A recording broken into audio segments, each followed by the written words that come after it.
Hello, good morning, everyone, and thank you for joining the webinar. I'm Jeff Bodenstab, Vice President of Marketing for ToolsGroup, and I'll be emceeing today's event. As many of you know, and perhaps, frankly, many of you may have experienced firsthand, the retail landscape for many retailers is more challenging than it's ever been. Store closings have hit new highs, new channels to market, new competitors have emerged, and there's more data about consumers and markets than most of us ever imagined only a few years ago. In addition, we're seeing trends such as omni-channel commerce and increasing product portfolios.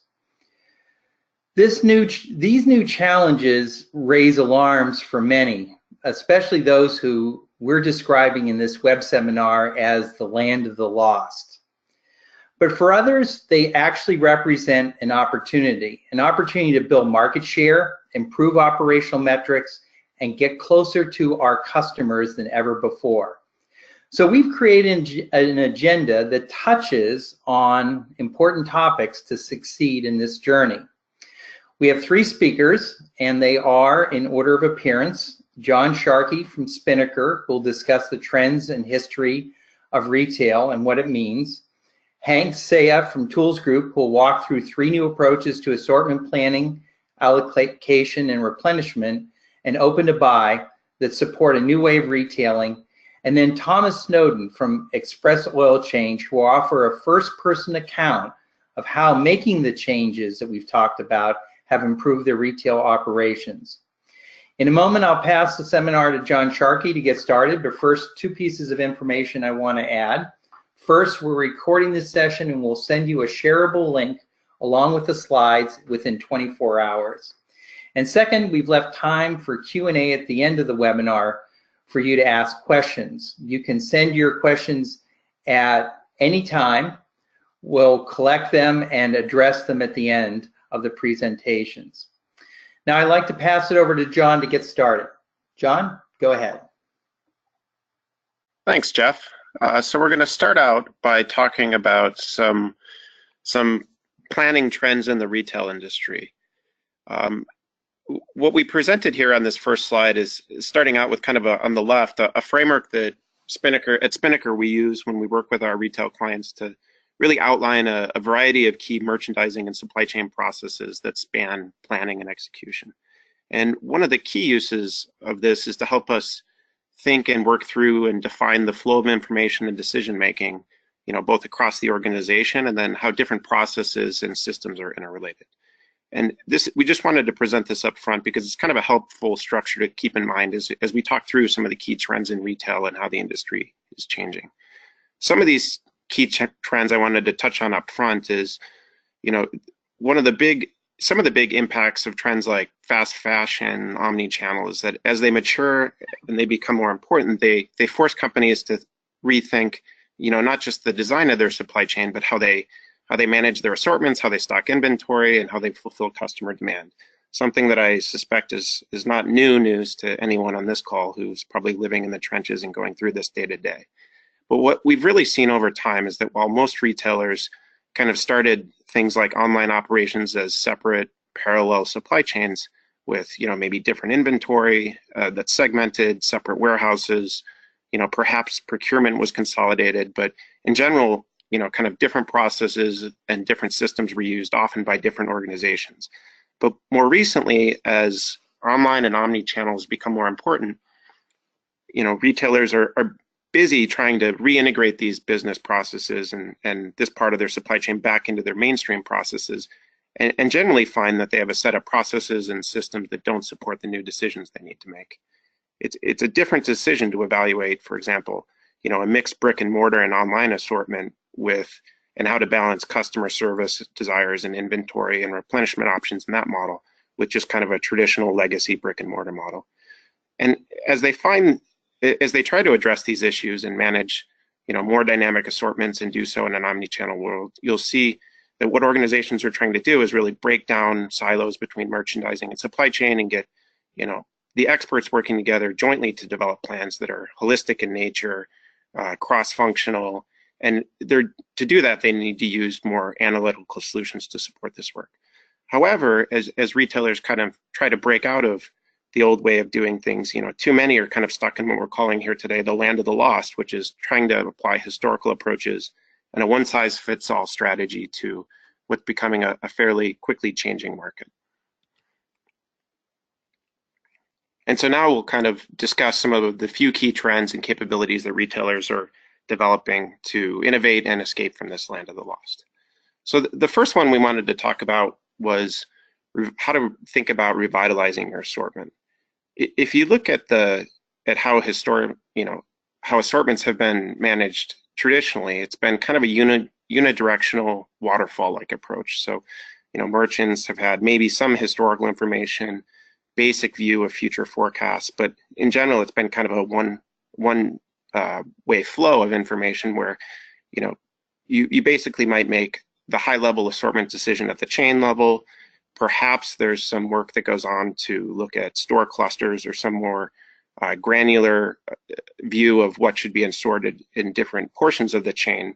But in general, these assortment decisions were made and kind of handed off over to the supply chain team, who was then trying to think about, okay, how do I take this homogeneous and relatively static assortment and take that and plan for inventory over the course of the year? So Hank, how is assortment management changing from your view?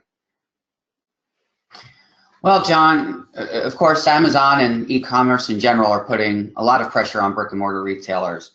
But if Amazon offers breadth, brick and mortar offers now. So cash and carry really is their greatest attribute. But at the end of the day, consumers still want more choice and more frequency. So to turn this into an advantage, retailers really need to drive innovation into their assortment. So whether it's introducing seasons within a season to refresh the assortment multiple times within that season, or introducing proprietary or private label products into your portfolio, or leveraging the storefront as more of a virtual showroom, and subsequently delivering the product to consumers, kind of like what Nordstrom has done with their newest concept store, or using an approach like Home Goods with their global treasure hunts that each time the consumer goes to the store, there's a different mix. These are just examples of how retailers are drawing customers into the store by consistently revitalizing their assortment. So in general, retailers are introducing more analytics into the merchandise planning process, and that has yielded a stronger collaboration process with supply chain planning. So traditionally, we've always decided what to carry and then subsequently determine how much may sell and how much we're going to stock. But what we really should be doing is determining what we can sell, how much we can sell, and then deciding what to carry. Again, this is an area where technology is really a strong enabler of a better process. For example, with machine learning-based forecasting tools, retailers can generate forecasts of potential sales at the front end of the assortment planning process. And this allows you to combine both quantitative and qualitative measures in assortment range decisions. On the back end, deciding what to prune from the assortment is another area where technology can help make analytics-based decisions. Stock mix optimization, for example, models the relative service efficiency of SKUs across the cluster. Now, of course, we know within a cluster, some SKUs perform better than others at various locations, and unfortunately, some SKUs are relatively inefficient across all locations. But by analyzing this data, we can use this into assortment contraction or SKU rationalization decisions. Now, another sort of traditional approach that retailers have used is to group stores together in clusters based on some attribute or combination of attributes. And really, there's 6, 7, 8 different techniques for clustering that are typically used by retailers.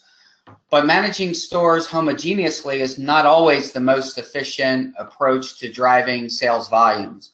So we often find that stores are not necessarily red or blue, as we see here on the left in this kind of basic clustering, but really they're more of a purple in some cases, or a hybrid of different clusters. Now, as technology has evolved, this gives us the ability to manage stores more heterogeneously. And we're moving towards a concept of a store cluster of one, where each store essentially has its own assortment. Now, that's really an aspirational goal, not a literal one. The reality is there are planogram and operational reasons why that's not entirely feasible. But to move in that direction really increases the flexibility around the mix that's delivered to consumers, and the store eligibility planning process. The downside, of course, is this puts more pressure on the supply planning teams to manage store individuality, which means, in order to do that, you need to focus again on store level mix optimization and ensuring that target inventories are right sized to meet, store sales projections. So in other words, not just focusing on what's in the store using some advanced techniques, but also how much is in the store, on a more individualistic basis. And then, finally, in terms of the assortment, ultimately managing a more dynamic assortment with more heterogeneous store clustering, means that the supply chain team needs to excel at managing product churn. So traditionally, new product forecasts are stronger when product supersessions are used, for example, to borrow like history to generate a forecast for a new product.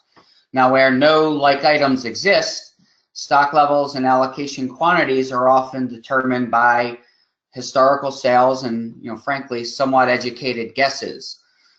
Here's an area where attribute-based machine learning is a newer innovation and another example of how technology can drive improvements, in the forecast and all of the downstream process that come from that. So by generating forecasts for new products, you can quickly determine optimal safety stock levels, economic order quantities. And that's not to say that you're not going to have dead stock on some items, but naturally we want to reduce that as much as possible with strong inventory planning processes. So part of that involves identifying potential dogs or weak selling products early in the season or in the product life cycle, so that you could take corrective action, primarily pricing actions that may drive sales and limit more aggressive discounting later in the season. Another technique that retailers are using to manage product churn is demand sensing, meaning use actual store inventory levels and sell-through as predictive analytics. So this is an emerging practice that, again, identifies which products are not selling through as rapidly as planned, so that we could identify earlier opportunities for discounting to reduce markdowns later on. Ultimately, assortment planning is a complex process, but the latest in technology advances can help you consistently revitalize your assortment. John? Thanks, Hank. So following up on some of the inventory planning topics that Hank alluded to, the next topic we were going to talk about was future-proofing replenishment and distribution processes into store. And so historically in retail, you've had two methods of managing the distribution of products into the stores. So you've had allocation, which is more of a push methodology, or a replenishment model, which is more pull-oriented and based on anticipated, at least POS demand. So in general, allocation is an approach used when retailers have a hard time predicting demand. And historically, I would say that the degree to which retailers have relied on allocation processes has been fairly significant. Often in an allocation process, the factors used to determine which stores to push the product to are also sort of relatively macro level attributes. So things like store characteristics that serve as essentially proxies for where demand will occur, but may or may not actually be all that good of indicators. The other thing that I would say is that typically the systems supporting allocation and replenishment are separate. So even if kind of the ideal strategy would be to start with an initial push and then replenish. Products tend to fall into one model or the other, and typically kind of the handoff from one process to the other is a fairly clumsy, it's clumsy enough that it's, either not executed well or it's not executed at all. And so, what that has led to is essentially kind of products staying in an allocation mode, even if sort of the dynamics of the supply chain perhaps have moved on and could warrant a more demand-driven approach. So coming at it from a different angle, historically I would say that the distribution process in retail has been, at least in my opinion, kind of too heavily optimized or weighted towards optimizing freight. So, as a result, you had relatively infrequent replenishments in a model where, once, maybe twice a week, you were pushing product out to the store, and it would sit with pretty significant backroom inventory with pretty meaningful cycle stock, which can be expensive, both from a space and an inventory perspective. And frankly, the products, if it's not on the store, it's not out generating an opportunity to sell. And that's something we're seeing over time. So a common issue in these push models enabled by allocation planning is that, they don't really contemplate where demand that is, inevitably variable. And so you have some stores that stock out while others have excess inventory and eventually needs to be marked down to move. So as just kind of a quick final point, it's probably worth mentioning as well that, some of these old systems were designed based on these old processes and essentially fairly hard cycle times, fixed cycle times. And so they kind of reinforce this inflexible, non-responsive behavior so that even if the retailer identifies kind of a modified strategy that might involve, for example, more frequent replenishments, it's actually pretty difficult to implement these in the legacy solutions, even if we know what the model is that we want to go execute on. So, Hank, I guess as we talk about the area of store replenishments, what type of innovations are you starting to see? Well, John, a key focus is breaking down some of the barriers that you just mentioned, really managing allocation and replenishment with common processes within a single system allows retailers to introduce operational efficiency into the planning process. So we can shift from making more individual decisions and managing every single item to managing by exception. To do this, however, you need to migrate away from that, really push mentality for seasonal and one-time buys and drive all inventory deployment from a forward-looking forecast. Now, that doesn't necessarily mean driving the volumes through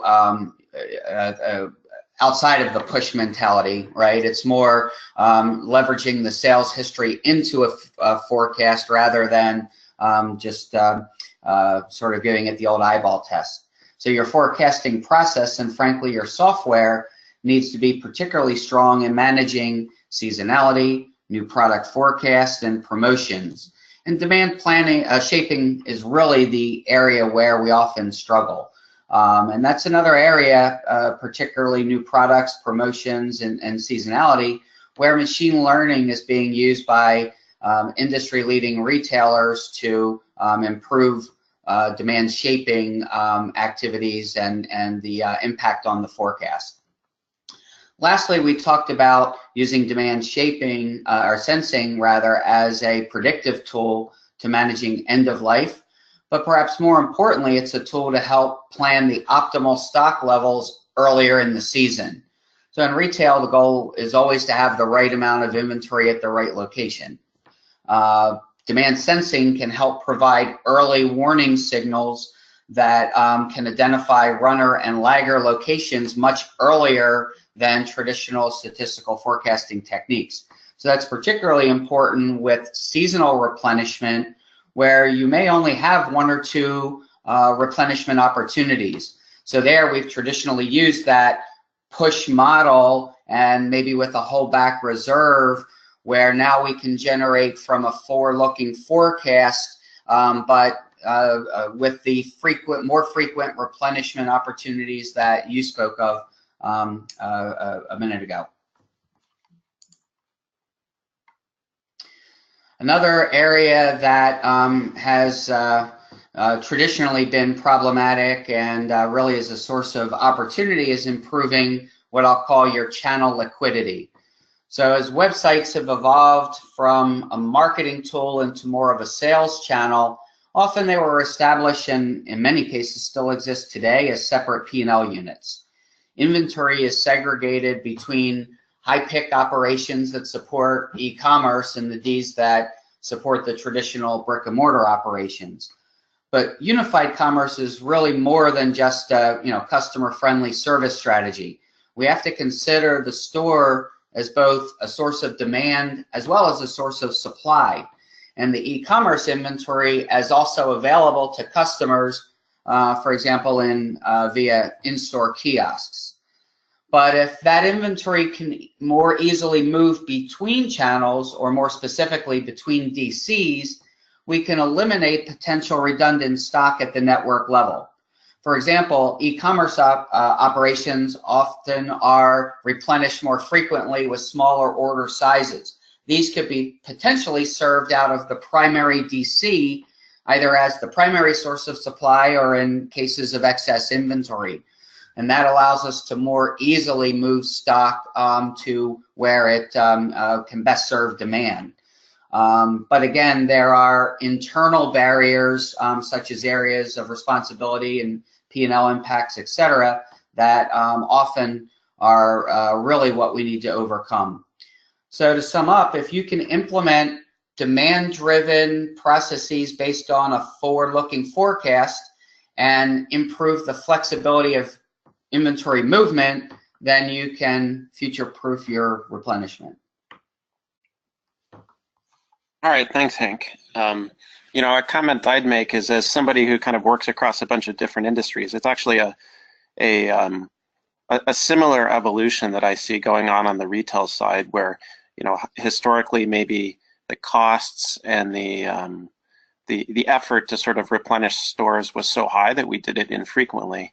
It's similar to what you see in, I don't know, industries like automotive or even consumer electronics, consumer products manufacturing, where people say, let's go eliminate kind of the costs of doing that every time and drive those down, and then we can get kind of more responsive and more flexible in terms of how we anticipate and support demand. So in any case, kind of moving on to our last topic, we're going to talk a little bit about some of the techniques companies use to optimize profit and manage kind of the alignment of plans and demand, supply, and inventory across the supply chain. So if you look at kind of a waterfall-based approach, which is what I talked about earlier, there's a typical model where the merchants establish a financial plan and then establish an assortment and then provide inventory analysts with an open-to-buy budget. And logically, this kind of makes some sense, as the open-to-buy is a way to control the inventory analysts' spend and keep them aligned with kind of the overall financial and merchandising plan. But however, some of the limitations of the approach is that it typically places too much emphasis on kind of what's the next purchasing period and doesn't really factor in kind of how demand, inventory, and supply will play out over time. So, like the allocation discussion earlier, the open-to-buy models essentially use supply as a proxy for managing the entire supply chain process. And clearly, if the goal of the open-to-buy process is to manage working capital, the inventory required, the demand turnover, they may be, even more important than kind of the size of the initial order, and they can probably be contemplated in a way that's a little more sophisticated than kind of aggregate planning that might take place on the merchandising planning side. So I think in kind of summary, the comment on this would be, think about not overweighting the process to kind of just the supply lever, but expanding into some of the other areas. So Hank, on your side, what are you seeing as some of the steps retailers are taking to, better manage capital, profitability, et cetera? Well, John, in the manufacturing sector, S&OP, or sales and operations planning processes, have been used for, over 30 years to improve operational efficiency by, fostering alignment of strategy across functional silos. And of course, the name has changed somewhat, and IBP seems to be the rage right now, but really it's the same thing. And we've seen vertically integrated retailers often implement S&OP practices, but more so focused on manufacturing capacity and and the operations side. And often the retail operations are just viewed as somewhat of a black hole, and often the focus is on wholesale and manufacturing. But we're seeing an emergent trend where retail-oriented sales and inventory planning processes are becoming more of a focus, and this allows you to identify and focuses on identifying revenue gaps from the annual operating plan or commonly the financial budget, but gaps between the budget and sales projections, then identifying opportunities to close those gaps through demand shaping activities, for example, promotions, and then ultimately managing capital efficiency as a consequence of working capital, physical capacity constraints, and transportation constraints. So like guardrails on a road prevent a poor decision from having disastrous consequences, a retail-centric S&OP process will provide stronger guardrails versus open to buy, because it has the advantage of leveraging, A, a more analytical approach, and B, over a longer horizon.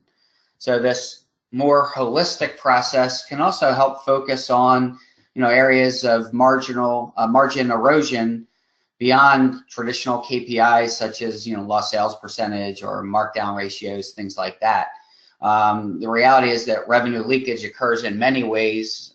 For example, dead stock caused by poor assortment mix, or expediting due to inefficient safety stock levels, or higher safety stock levels due to supply variability. So by focusing on a more holistic, iterative process that breaks down the functional silos between merchandising and supply chain, gives you the ability to look for more opportunities where you could affect and really engineer your profit.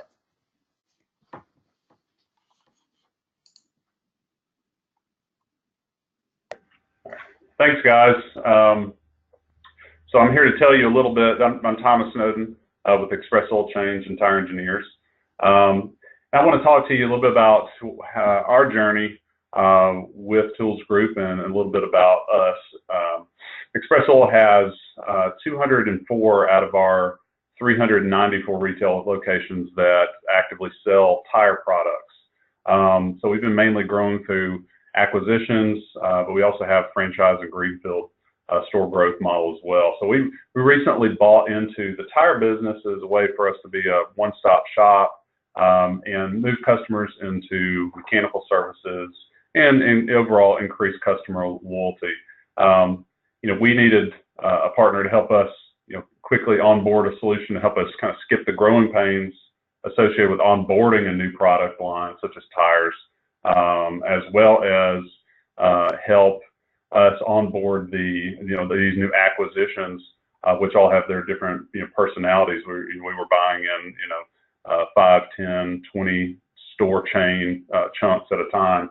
And so we wanted to be able to inject the use of data to drive decision making at an early point with all this. So I'm kind of here to tell you where we've been and where ToolsGroup is helping us move ahead. So I'll talk a little bit about where we've been first. So with regard to assortment, we were and still when we do onboard new acquisitions, we have to get it right in terms of the assortment immediately. We have to make changes so that we can limit our product screen to not have too many SKUs available at the point of sale at competing price points. And so a lot of the activity here is based on what the salesperson suggests. So bad decisions can lead to stale inventory and lost margin. So we want to try and avoid those crowded price points, but that was where we had been. In addition to that, we had daily price changes from some of our same sources or variable pricing for the same products across some of our wholesale vendors. So we did not have any cost stability. So that those unstable wholesaler costs had really caused us to lose margin, across all of our stores due to a poor assortment in the first place. So, and with regards to deployment, we were having a lot of poor decision making regarding sourcing at the store. So they had too much freedom at the store to make decisions.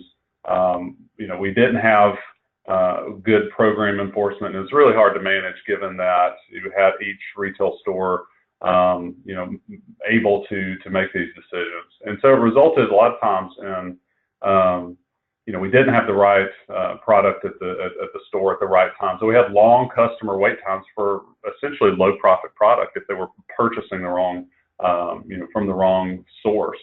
And so this is an industry that has a strong wholesaler presence due to poor industry supply. So the familiarity with wholesalers at retail is pretty strong, and it's something we have to overcome.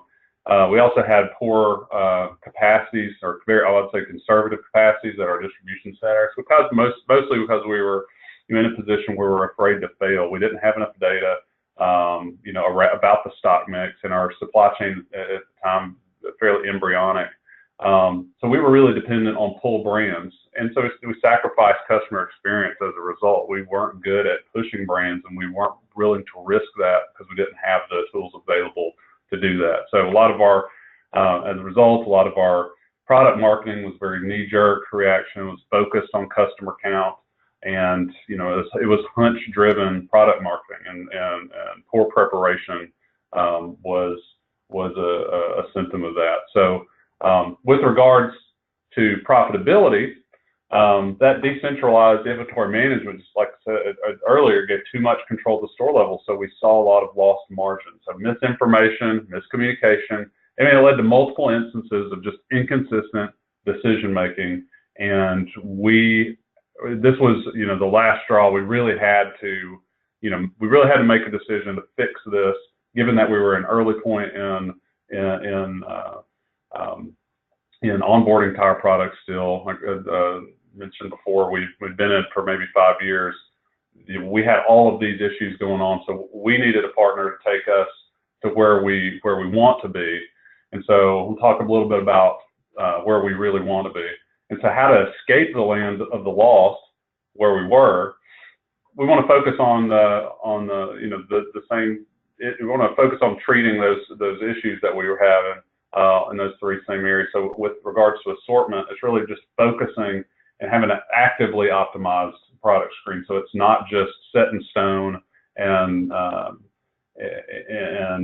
left to only visit every so often. Then we needed something that is optimized on an ongoing basis and really based off of profitability, so that we are focusing on stocking the things that are most profitable, that are easiest to sell to the customer. Also, we had engaged with manufacturers to do much more direct to warehouse and direct to store shipments. We've been able to stabilize our costs directly with manufacturers, and it's been a great benefit to us. And finally, with regard to assortment, the different markets that have different demographics and vehicle registrations. So we needed stock mix optimization based on demand, but also a platform for folding in more that speculative data like car registrations, promotions, and demographics, which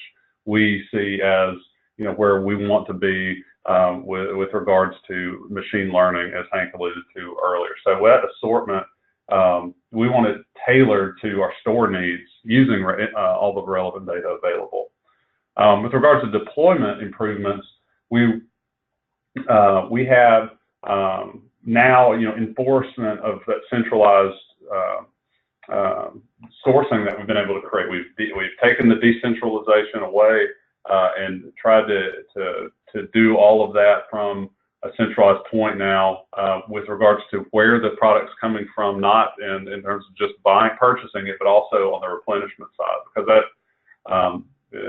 that's crucial for us improving our service levels and improving to where we have an optimal wait time for a healthy profit product, as opposed to the opposite that we had before, and really optimize our multiple inventory options. We talked a little bit about channel liquidity earlier. We want to utilize all of our sources of inventory, make them visible and be able to use them. So whether it's from the manufacturer or wholesaler or warehouse or a sister store, we want to be able to satisfy customer demand no matter where that product is, and that requires visibility and integration. So we want to make sure we get what's closest to the consumer, to them effectively.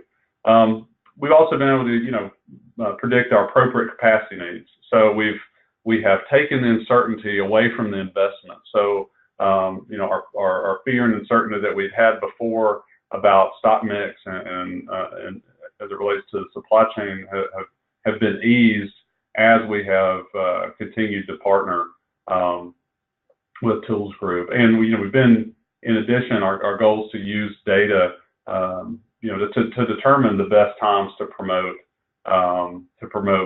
our products, and what to stock and when to stock in preparation for that. We need to move from more of the hunch-based promotions to data-driven promotions, and be able to prepare ourselves for those promotions.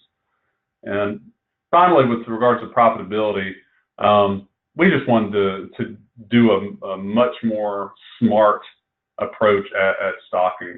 Using all of the data that we had. We had lots of data around demand and products, but we weren't using it well. And this is we've been finally able to structure it in a way so that we are using that data intelligently to drive decision making, and as much automation as we can inject into the process. We want to make sure that we're maintaining that product freshness at the store level, because with tire products, they're large, they're expensive. It's really difficult to keep the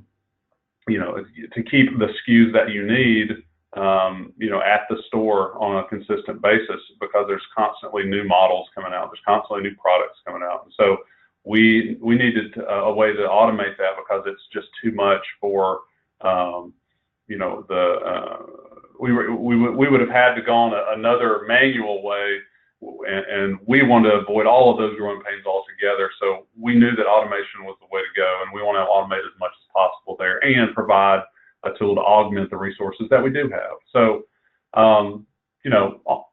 at the end of the day, by using ToolsGroup's services and tools, we've begun our journey out of this land of the lost and really into a competitive position amongst our peers. So we plan for ToolsGroup to provide our organization with scalable value and as a partner along our path of continued rapid growth. So we absolutely appreciate the partnership. Thanks, guys.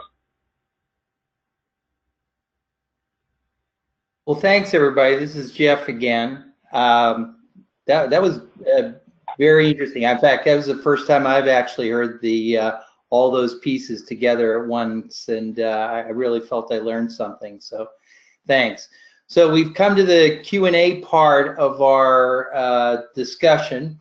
Just a reminder, we've sort of added this nice one-stop summary here of where you can go through each one of the steps and take a look at it, think back to the things that were discussed in the seminar: revitalizing the assortment, future-proofing the replenishment, and engineering for profit. I'm actually going to start with a question for Thomas, since Thomas, you were just speaking, and that is, you mentioned, you kind of gave a good idea where you ended up. How did you actually start the process? Was there anything you would do differently, and were there any surprises along the way that you want to share? No, that's a good question. Yeah, we we started the process, like I said, we knew that we wanted to skip all of the growing pains that normally would be associated with onboarding a new product line for us. And it was a pretty important decision. So we were excited to engage Tools Group with that. I felt like, the onboarding process was solid because we were given essentially the rule book to which to transform our data, to facilitate that integration between our data, our demand data, product data, location data, all of that. A pretty simple, straightforward process. We had a really good team that was able to handhold us through that onboarding. And what things I wish we had at the time was just I felt like I felt like we could have done more. I was honestly I felt like the Tools Group team was doing a fantastic job and at pushing us. And I'm at times we were delaying the process, and I felt like that's something I would change or just to make sure on my end was just to ensure you have the development or data resources to get things done as fast as possible, because they certainly had everything ready for us. There weren't really any surprises, to be honest. On our side, it was just about making sure our data was clean and usable. And so it was just it was a little bit laborious on our end, but I thought that the Tools Group guys did a great job. Your comments remind me of a conversation I had with another retailer.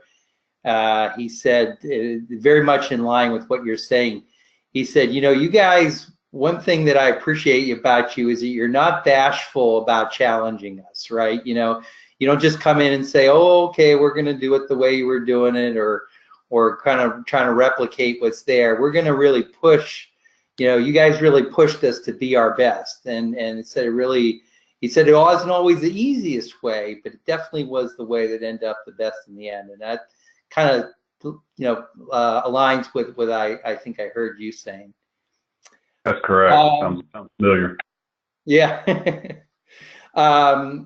A question for you, Hank, and that is about the machine learning. You kind of mentioned that it even goes beyond when there isn't a sales history to leverage, that you can also leverage sort of early demand signals. Can you explain that a little more? Sure. Basically, machine learning, and not just in the area of new products, but promotions as well as another one, uses attributes and its understanding of attributes and the effect that has on the product sales. So if you think of existing products and all of the data that we can assemble on those products, the machine learning engine draws correlations to the impact of each attribute on past sales and into the future forecast. And then as we introduce new products that share some of those attributes, the engine then draws correlations and uses that to predict sales, initial sales in a launch period. So good question, and it's very similar, by the way, to what the machine learning engine does for promotions, where it also leverages, the attributes of promotions and how they performed in the past to draw correlations with potential future lift generated by those promotions. Yeah, as I was listening to the seminar, and were phrases like machine learning and demand sensing and all that, were and many others came out. I was thinking, gee, I hope people don't, I hope people understand that that it's not a big leap in many cases to use this. And again, I'll recount another conversation I had with one of our customers, Aston Martin, who makes the famous, British sports cars. And actually, it wasn't with him. It was with our head of our London office. And I said, "Gee, we'd love to do a case study about the machine learning that they're using for their seasonality clustering. How can we do that?" And our head of our London office said, "Well, I don't know how good it's going to be," and it's why it's just they don't even know the machine learning's in there. they just know that it's operating a lot better. So I don't know that they're going to be able to give you the information about what you need about how the machine learning is succeeding. So my point there being that a lot of times this stuff is very much under the covers, under the hood, and therefore is very transparent to the user. And in the end, just basically after a little bit of change management makes the job a lot easier in the end. So yeah, it's very interesting to hear about this machine learning now going into more and more of our customers in that way. All right, are there any other questions from the audience? Kind of last chance here. I just wanted to check. I'm not seeing anything, so I just think I want to say thank you to everybody, both to our speakers, John, Hank, and Thomas, and also to everyone who joined today. Just a reminder, we are going to be sending you a copy of the slides and a link, a shareable link. If there's something you thought that you'd want to share with anyone in your organization, they'll be able to go back and listen to the web seminar on demand. And finally, if you liked a little bit of what you heard here and think you'd like to gain some more, look for more knowledge about various supply chain planning activities and topics, we have a blog that comes out approximately once a week. You can see the link there. You can sign up for that, subscribe to that, and we'd welcome to have you as part of our blogging community. So again, thank you everybody, and best wishes for the rest of the day. Bye-bye.